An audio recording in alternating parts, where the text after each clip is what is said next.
clients, chers consommateurs, chers peuple de France, concitoyens. Aujourd'hui, dans le cadre de cette vidéo, l'objectif n'est pas la défense du consommateur. Nous avons tous à combattre quelque chose qui nous dépasse, la maladie.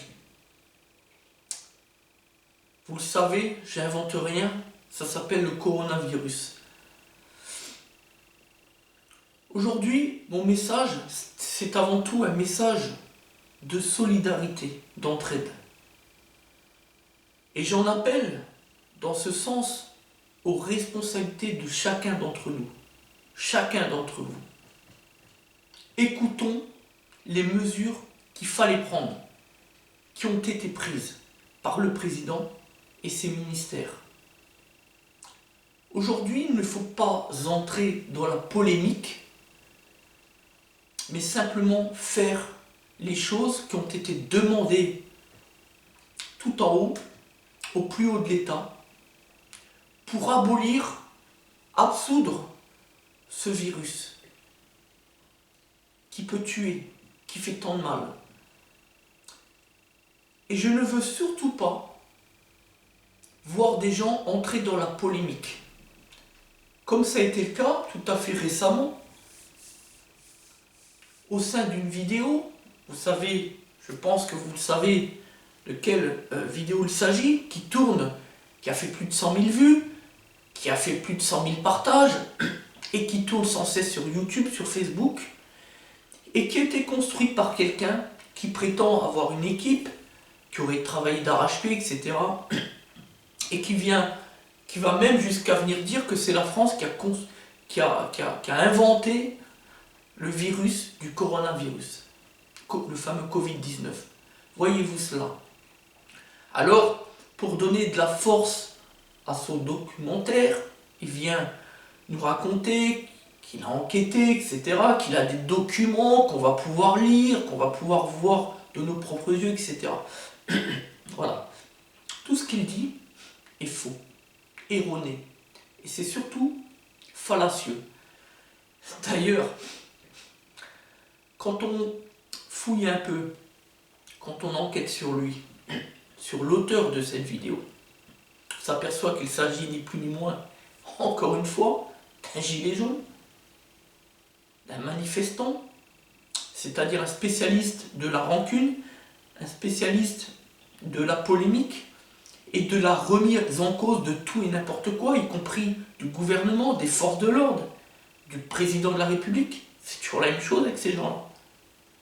Donc n'écoutez pas ce qu'il dit, parce que c'est faux, nous on le sait, parce qu'on a analysé rapidement, parce qu'en ce moment vous pensez bien qu'on a autre chose à faire, mais on a regardé vite fait la vidéo, et puis les éléments qu'il a mis en avant, ils n'ont aucune valeur, ils sont non vérifiables, et ils n'ont été aucunement vérifiés. Et quand ils sont... lorsqu'ils ont une valeur, comme le fameux, on le sait, le fameux brevet INPI, le document, eh bien,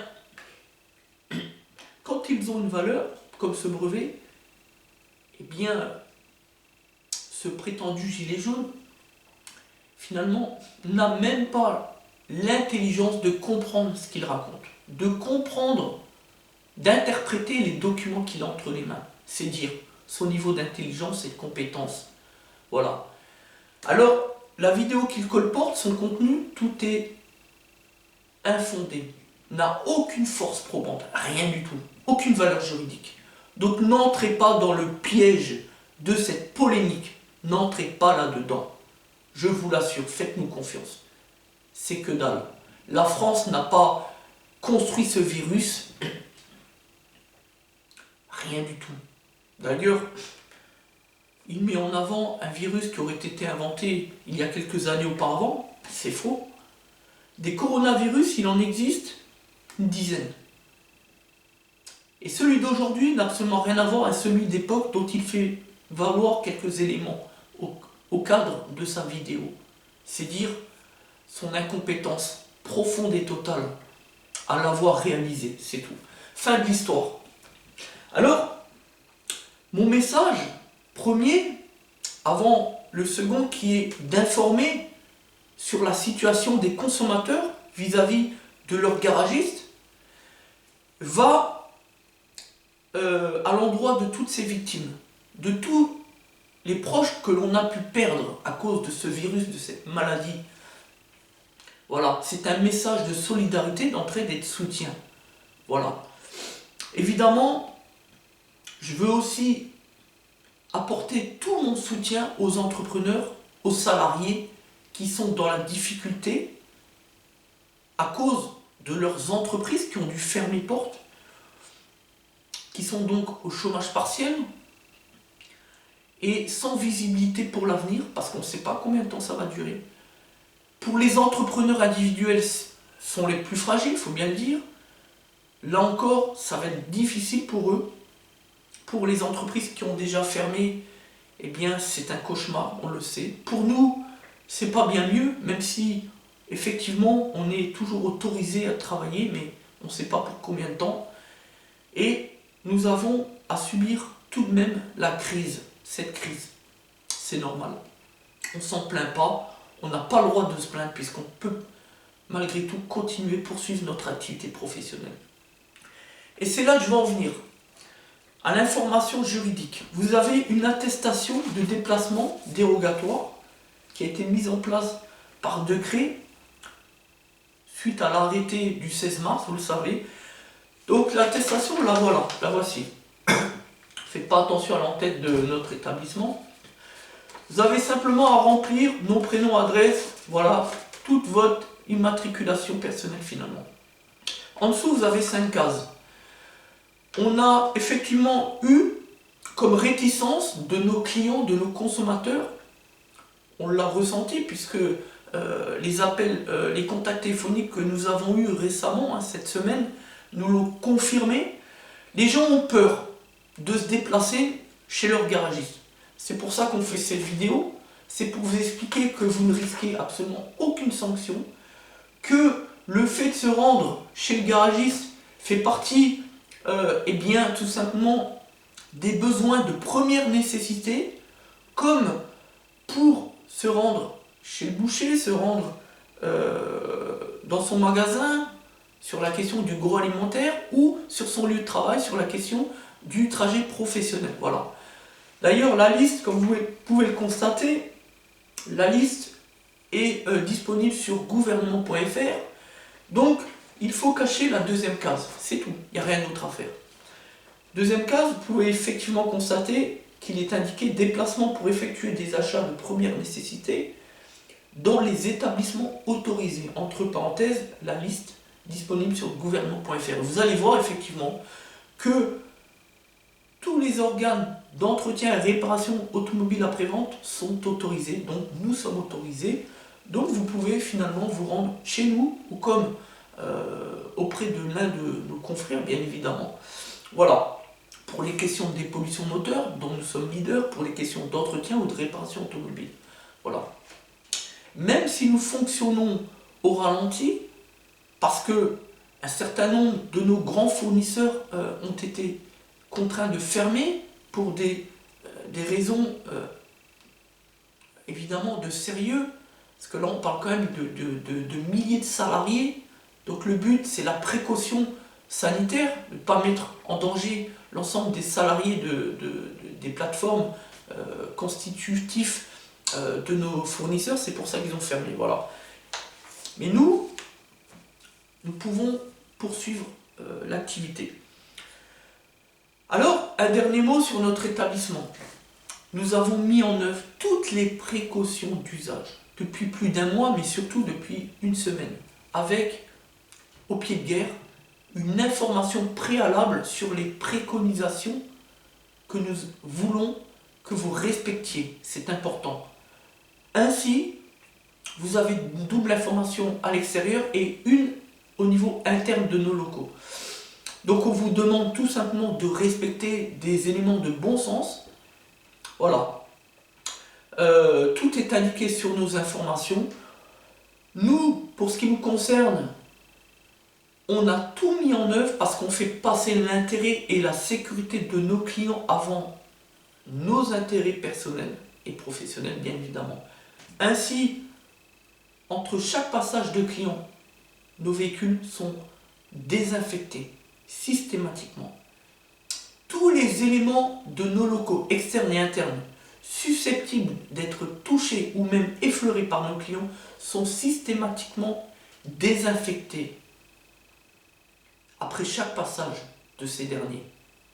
Sachez-le bien, que l'on ne lésinera pas sur ce principe fondamental qui va permettre de sécuriser nos clients en matière de sécurité, en matière d'hygiène. Parce que aujourd'hui, nous avons tous un même objectif en France. Protéger le peuple de France. Éviter la propagation de ce virus. Donc, je vous le dis, écoutez, respectez le gouvernement et les mesures qui ont été prises. Faites preuve de bon sens et de responsabilité. Restez chez vous lorsque vous pouvez le faire. Déplacez-vous que pour des raisons substantielles. Et ne profitez pas de cette attestation pour multiplier les déplacements à tout va. Lorsque vous avez besoin de faire un déplacement, téléchargez cette attestation. Mais ne téléchargez pas cette attestation pour cocher toutes les cases et pour pouvoir vous dire « Ah ben là, j'ai libre cours, j'ai libre champ, je peux me déplacer toute la journée partout. » C'est faux, c'est de la fraude. Et surtout, ça va jouer contre nous. Parce que dites-vous bien une chose, c'est que si le gouvernement, dans les 15 jours, se rend compte que la ligne ne descend pas, la ligne boursière, finalement, c'est comme en bourse, hein, et que les morts continuent à être inflationnistes, eh bien là, on va avoir droit au pire du pire, c'est-à-dire le confinement total. Et là, on va savoir ce que c'est que la misère et le temps de guerre. C'est ça qui nous attend. Alors, j'en implore à votre intelligence, à votre responsabilité, restez chez vous. Ce n'est pas une sanction, c'est tout simplement pour éviter la propagation du virus, le contact par l'interaction sociale. C'est tout. Moins on est en contact avec les gens, avec nos proches, moins on les contaminera. Parce qu'une partie de la population est asymptomatique. Asymptomatique, ça veut dire on a peut-être le virus, mais on ne le sait pas. C'est peut-être encore ce qu'il y a de plus dangereux. Donc faites bien attention à cela. Respectez les mesures du gouvernement et n'entrez surtout pas dans la polémique. Ne critiquez pas ce qui a été mis en place. C'est dur, ça va durer on ne sait pas combien de temps. 15 jours, un mois et demi, peut-être 2. Mais dites-vous que ce n'est rien à côté de ce qui nous attend si jamais la courbe ne devait pas s'inverser au bout de ces 15 jours. Donc, je vous en implore, respectez les mesures qui ont été prises par le gouvernement. Merci à tous d'être autour de Talent Réseau, puisque pro, pour la défense du peuple de France.